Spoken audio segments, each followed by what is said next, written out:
대출받아 도박하는 우리나라의 부동산 이거 말도 안 된다. 오늘 하락 전망이 나왔거든요. 보합 상태고 조금 떨어진 것도 있는데 중요한 건 뭔지 아십니까?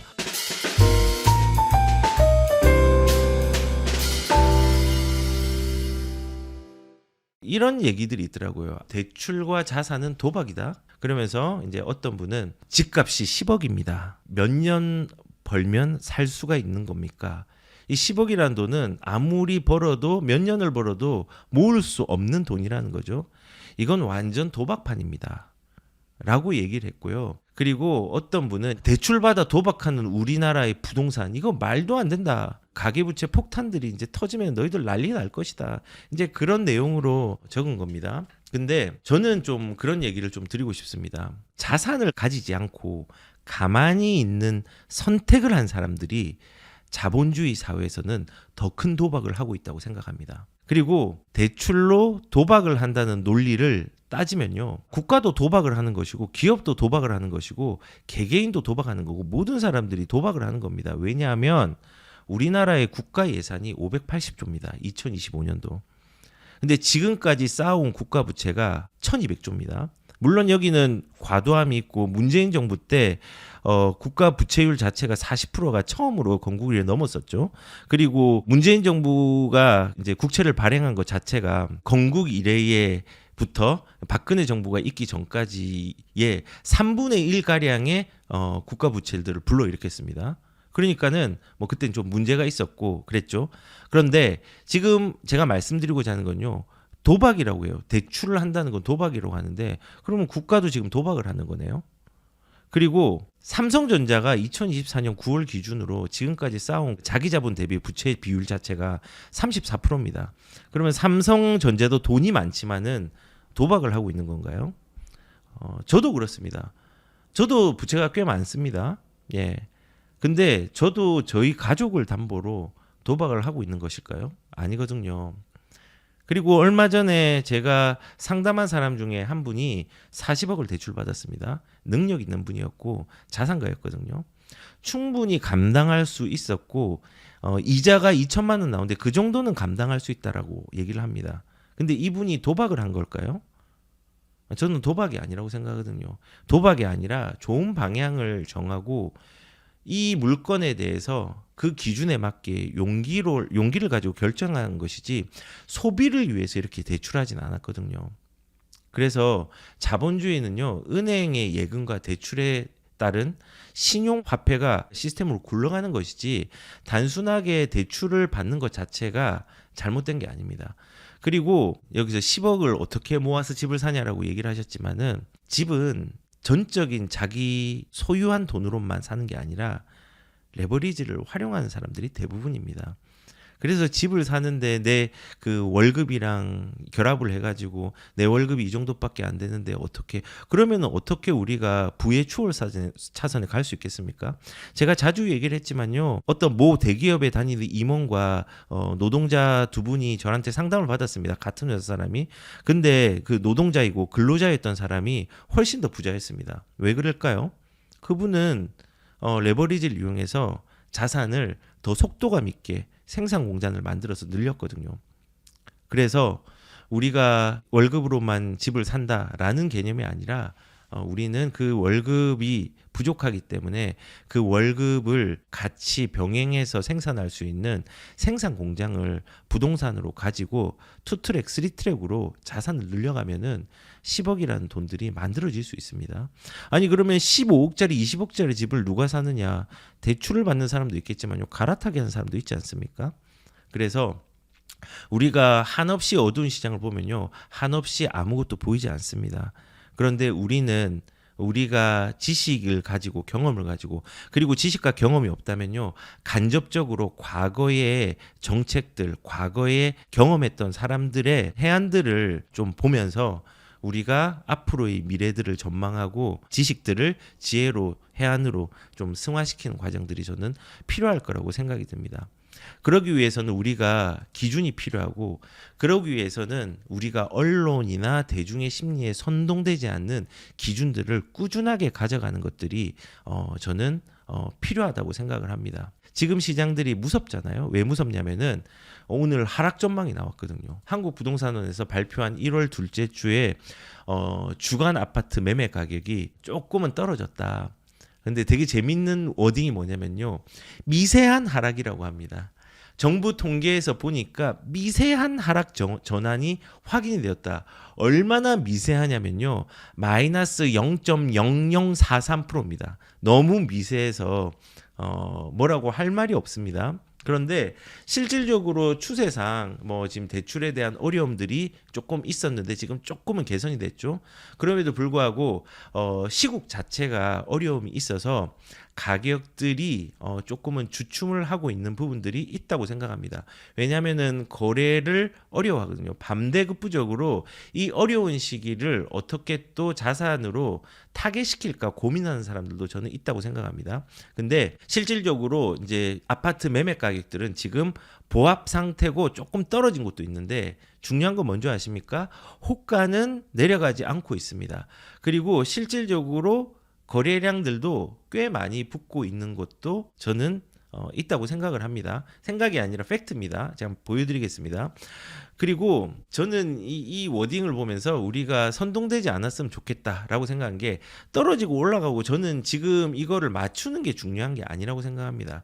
그런데 여기에서 이 0.0043% 그 다음에 1월 첫째 주는 0.000 29% 올랐고 0.0034% 올랐는데 전주 대비해서 0.00043%가 내렸답니다.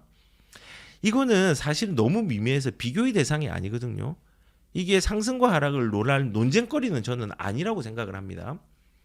그리고 통계에서는 이렇게 잡혔지만요. 우리는 뭘 봐야 되냐면요. 그러면은 지금 이런 그 하락의 통계들이 과거의 거래로 잡혔다면은 지금은 어떻게 거래량들이 전월 대비해서 전전월 대비해서 올라가고 있는가? 실질적으로 추이적으로 우리가 거래량들이 1월 달이 12월 달보다 앞서고 있는가? 11월 달, 10월 달보다 앞서고 있는지 뒤처지고 있는지 봐야 됩니다. 왜냐하면 거래량은 집값의 결과값이거든요.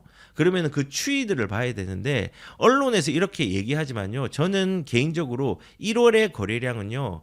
지금 12월의 거래량보다 많다고 생각합니다. 분명히 많습니다. 그리고 11월 달보다 거래량이 많아질 겁니다. 왜 그러냐면요. 이걸 한번 보여드릴게요. 지금 보시면은 2025년도 1월 18일 금요일, 제가 오늘 거는 뭐 안 뽑았습니다. 안 나와가지고. 그런데 1월 18일 기준으로 2024년 1월부터 12월까지 거래량 추이를 비교해 보겠습니다. 10월 달에 거래량이 끝까지 갔을 때 3,188건이었습니다. 요까지 이게 10월 달입니다. 자, 요게 끝까지 게 11월 달입니다. 11월 달은 거래량이 쭉 비슷하게 올라가다가 조금 떨어졌죠. 떨어진 게 2,961건이었어요. 근데 12월 달은 11월 달보다 조금 더 나을 것 같아요. 조금 더. 3,000건 초반으로 나올 것 같아요. 왜냐하면 지금 2,884건이거든요. 사건인데 아직 통계가 집계가 요만큼 남았죠. 지금 10일 정도 남았죠. 이 10일 정도의 통계가 집계가 되면은 아마도 3,100건 미만 3,000 땡땡건으로 종결이 될 것 같습니다. 자, 그래서 지금 12월 달은 11월 달을 앞질렀습니다. 거래량이 미미해요. 근데 이게 실질적으로 우리가 이 8월 달에 6,000건 나오고 7월 달에 9,000건 나왔던 데를 비교하면요. 상당히 미미합니다. 3,800건, 3,400건. 그런데 저는 제 생각에는 이번에 거래량은요. 한 10월 달 수준으로 이제 올라갈 거라고 생각합니다. 지금 11월 달이고 12월 달이 3,000건으로 바닥을 찍고 1월 달부터 서서히 올라가는 추이가 나올 것 같아요. 왜냐하면 이번에 1월 달에 2025년 1월 달에 541건이 나왔거든요. 저번 주 금요일 기준으로. 그런데 11월, 12월, 1월에 똑같은 기일을 기준으로 해서 거래량의 그래프들을 보면요. 11월 달이 녹색입니다. 이 녹색들이 이렇게 올라가다가 꺾이고 올라갔죠. 그 다음에 12월 달은 요렇게 가다가 둔화되다가 요렇게 갔죠. 지금 근데 1월 달은요. 12월 달을 앞질렀습니다. 그리고 11월 달도 앞질렀습니다. 근데 11월 달은 거래량들이 3,300건이죠. 3,300건. 근데 이제 이 추이가 1월 달에 대출이라는 게 좀 풀렸잖아요. 대출이라는 게 대출의 유동성들이 좀 풀린 부분이 있습니다. 그렇기 때문에 요런 부분들을 좀 감안을 하고 대출에 대한 금리의 인하의 방향성들이 초반에 조금 나타날 걸로 감안을 한다. 물론 이번에 기준금리가 동결이 됐지만은 이 동결은 미국의 트럼프가 이제는 FOMC와의 어떤 관계를 가질 것인가, 그 미국에 있는 기준금리를 어떻게 낮춰지게 될 것인가에 대한 추이를 보면서 따라가기 위해서 멈춘 것이지, 지금 내수가 좋지 않기 때문에 이 금리에 대한 부분들은 반드시 조금 내리는 방향성들이 좀 일어날 걸로 예상이 됩니다. 상반기에는요. 그래서 그런 걸 감안한다면요, 1월 달의 거래량은 10월 달 수준으로 갈 수 있다라는 생각이 듭니다. 아직까지는 조금 더 봐야 됩니다. 아직 이걸로 예단하긴 어렵지만은 지금 현재 541건이 나왔거든요. 541건. 똑같은 기간을 대비해 가지고 12월 달은 445, 그다음 11월 달은 472가 나왔는데 지금 12월 달과 100건 정도 차이 나게 이제 거리를 벌리면서 올라가고 있습니다. 그래서 저는 개인적으로 지금 시장에서 이런 식으로 미미한 하락 전환을 확인을 했지만요, 이건 과거고요. 추이로 본다고 하면은 추이는 1월 달에 환경 자체가 거래가 12월 달보다는 좋기 때문에 이 거래량들은 조금 올라갈 가능성들이 있고, 그리고 이 거래량들은 여기 보시는 바와 같이 뭐 10월 달 수준 정도까지도 예상을 좀 하고, 그보다 더 될 수 있고 덜 될 수 있을지 모르겠습니다. 하지만 11월과 12월은 따라잡을 가능성들이 매우 크다고 저는 생각을 합니다. 비록 1월 달이 이제 명절이라는 부분들이 있긴 하지만은 그래도 추이는 충분히 따라잡을 수 있는 여건이 된다고 저는 생각을 합니다. 이 추이를 봐서는요. 따라잡았죠. 그래서 왜 이런 추이들이 조금 더 유지가 될 거라고 저는 또 생각을 하냐면요. 근데 이게 가격으로 얼마나 반영될지 모르겠지만은 거꾸로 분명한 건요. 지금 전국에 시기적으로 되게 안 좋지만은 예전 같았으면요, 요 정도 거래량이나 좀 둔화의 부분들이면요, 강한 조정이 나와야 됩니다. 근데 향후에 입주 물량이 작죠. 그 다음에 정치적 불확실성들이 분명히 있지만은 이 부분들이 우리가 학습이 되어 있어요. 탄핵을 2번을 겪었잖아요. 한 번은 인용되고 하면 기각됐지만은 거기에 대한 학습이 되어 있는 부분들이 있습니다. 그래서 이런 불확실성이 제한적일 거라는 것들을 사람들이 인지를 하고 있습니다. 그래서 이게 하방 압력들이 약하게, 그러니까 조정이 약하게 보이는 것 같고, 이러한 추이들은 이제는 환경들이 조금 개선되면서 불확실성이 해소되고, 그 다음에 상반기에 대출에 대한 상황들이 조금 좋아지면서 그 대출의 유동성들이 좀 움직임을 더할 것이라고 저는 생각합니다. 왜 그런 생각을 하냐면요, 이거는 저번에 얘기를 드렸는데 지금 가상금리들을 계속 낮추고 있어요. 정치적으로 야당이 지금 이제 가계라든지 소상공인의 원리금 부담 완화가 필요하다라는 명목하에서 가상금리 체계 산정 기준을 좀 바꿔야 한다고 계속 주장을 하고 있고, 야당에서, 이게 야죠, 야당에서도 은행의 가상금리를 조금 내려라고 얘기를 하고 있습니다. 예. 그래서 이제 뭐 이런 부분 때문에 금리에 대한 부분들이 조금은 환경들이 개선이 될 수 있다 생각을 합니다. 물론 지금 이 얘기가 아니라도 이미 지금 신한은행이라든지 우리은행이라든지 몇몇 은행에서는요, 일단은 가상금리들을 좀 낮추고 있는 상황들입니다. 그래서 또 연초기 때문에 상품에 대한 경쟁을 해야 되기 때문에 그런 부분들을 낮추고, 그리고 저번 주에 이건 말씀드렸죠. 이제 신규 주택에 대한 중도 상환 수수료, 수수료도 50% 정도, 수수료도 대폭 낮춰서 이제 조기 상환도 쉬워지고 갈아타기도 편해졌죠. 그래서 묶였던 주담대도 조금 풀리고 대출에 대한 부분들이 조금 확대되고, 그리고 은행에서도 대출 상담사들이 이제 풀리고, 이제 그런 상황이 되는 겁니다. 그래서 대출의 유동성의 환경이 어떤가를 살펴보면은 지금 이제 상황들은 상반기는 조금 좋아지는 부분들이 있지 않은가. 그래서 제가 지금 3가지 얘기했는데, 미세 하락 수준이 어느 정도인지에 대해서 우리가 가늠을 해봐야 되는데, 기준을 잡고 미미하다. 근데 거래량의 추이는 어떠한가? 추이는 11월, 12월보다 더 나은 추이를 서울들은 보이고 있고, 그리고 대출 환경은 어떠한가? 대출 환경은 금리에 대한 경쟁들이 시작되고 상품이 이제 시작된 거잖아요. 은행별로. 그래서 그런 부분이나 정책적인 부분에서도 지금은 사실상 주택에 대한 거래량이 줄어들어서 명분이 생겼고, 그 다음에 내수를 살리는 명분도 필요하기 때문에 이런 부분들은 상반기에는 조금은 괜찮아질 거라고 생각이 듭니다. 그래서 우리가 이런 대출의 유동성과 이제 거래량의 추이를 보면은 이 미세 조정이 이제 앞으로 뭐 급등이나 이런 건 모르겠습니다. 저는 그런 거 잘 모릅니다. 단기적으로 맞추기는 어렵지만 추이상으로는 조금 증가 양상이 보이고 있다는 것들을 말씀을 드리도록 하겠습니다. 자, 그리고 우리가 언론을 볼 때 이 대중 심리에 선동이 되지 않기 위해서는요, 이제 언론들이 사실은 오른쪽 성향과 왼쪽 성향들이 이렇게 나눠져 있잖아요. 그래서 그것들을 조금 객관적으로 보려고 노력을 하고, 그리고 나한테 맞는지도 확인을 한번 해보는 것들이 필요할 거라고 생각이 듭니다. 예를 들어서 지금 집값 폭등을 부른 토지거래 허가구역 오세훈 지정에 이제 적극 검토, 여기가 조선일보입니다. 오른쪽 신문이죠. 오른쪽 신문입니다. 그리고 거꾸로 왼쪽 신문을 보면 똑같은 내용입니다. 내용은 똑같은데 기대감 속에 우려 목소리. 토지거래 허가제 해제 추진 시 요것 때문에 규제 완화로 숨통이 조금 괜찮아지지만은 이 완화로 거래가 커져서 가격이 올라갈 것 같다.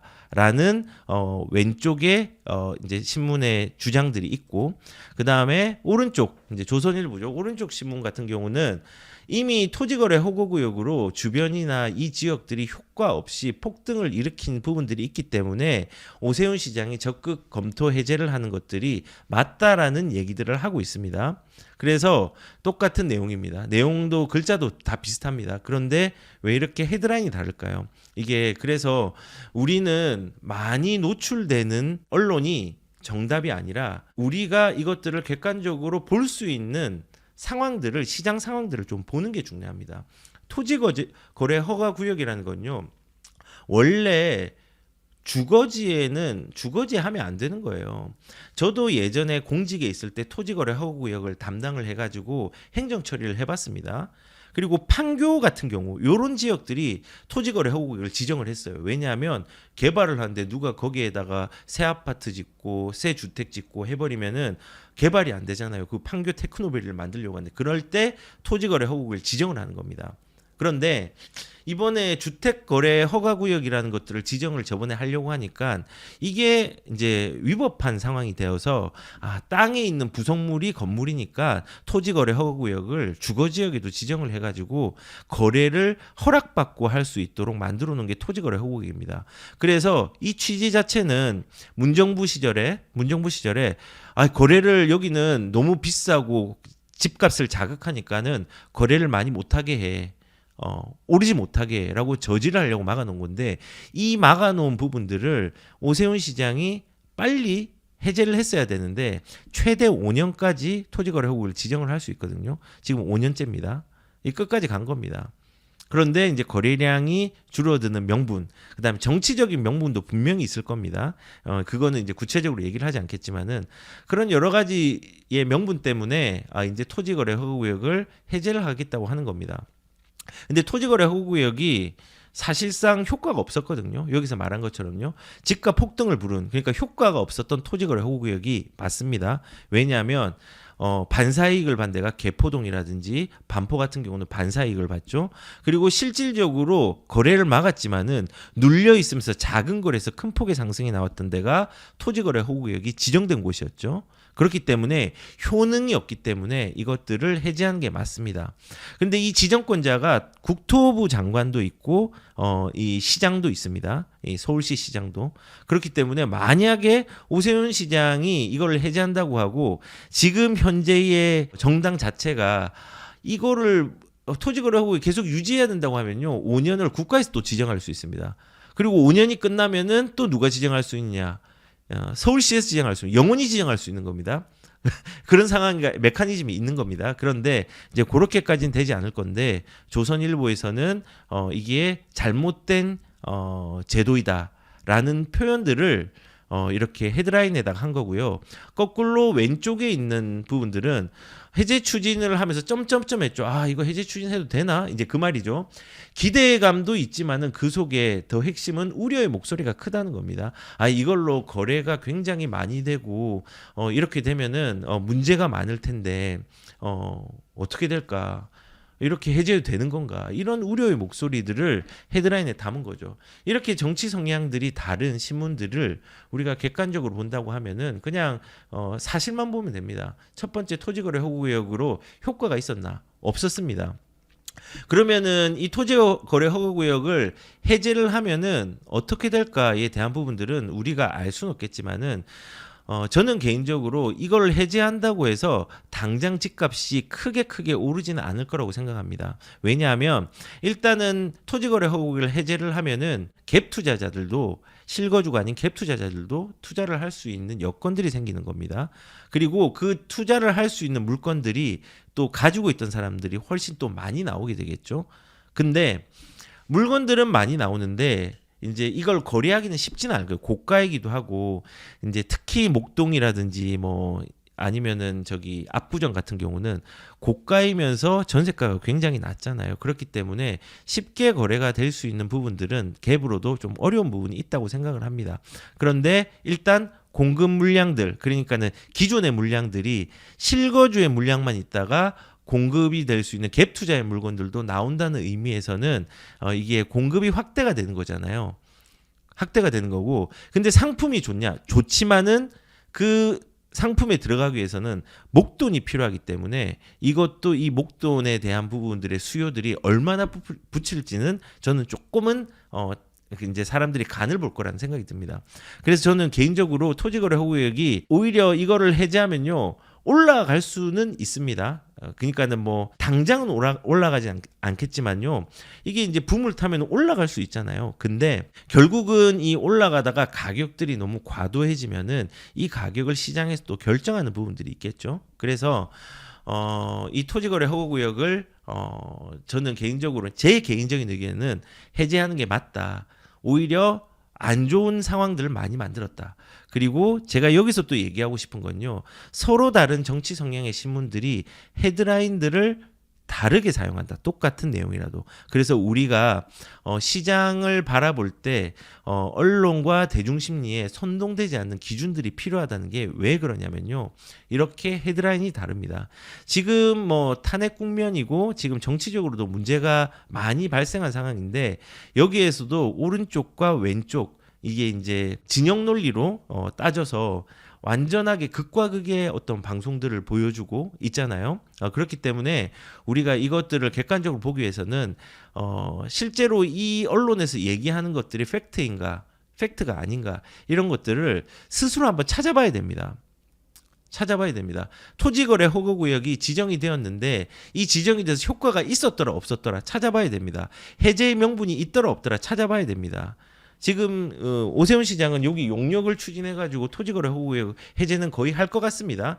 전부 다 할지 안 할지는 모르겠지만요. 우선은 일부 지역들은 해제가 될 걸로 이제 예상이 되고 이제 또 여기서 말씀드린 것들은 신문에서 이 헤드라인을 볼 때 이 신문의 성향들도 보면서 이 팩트 체크를 하는 것도 우리가 객관적으로 볼 수 있는 시안들을 또 마련할 수 있는 기회가 되지 않나라는 생각이 좀 듭니다.